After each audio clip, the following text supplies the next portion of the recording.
বন্ধু, আপনি জানেন কি হঠাৎ কেন আয়নায় কেউ দেখতে পেল না ভগবান জগন্নাথের ছায়া? বন্ধু, আজকেও যখন জগন্নাথজিকে ভোগ লাগানো হয় তখন পুরোহিত মশাই নিজের হাতে জল রাখেন এবং সেই জলে জয় জগন্নাথের ছায়া দেখতে পান।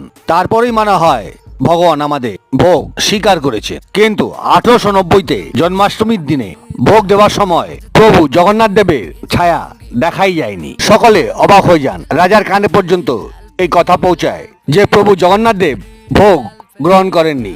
সারাদিন ধরে প্রত্যেক ভক্তরা নানান রকম রান্না করে পরিবেশন করতে থাকে যদি প্রভু ভোগ গ্রহণ করেন। এত কিছুর পরেও প্রভু জগন্নাথ দেবের সেই জলেতে ছায়া দেখা যায়নি। তখন পুরী রাজা মনে মনে প্রণ করেন যে এর কারণ না জেনে আমি অন্ন মুখে নেব না। দীর্ঘ অপেক্ষার পর রাজা নিদ্রায় চলে যান। তখন রাজা স্বপ্নে স্বয়ং প্রভু জগন্নাথ এসে বলেন, হে রাজা, আমি মন্দিরে ছিলামই না, আমি পুরীতে এক নির্ধন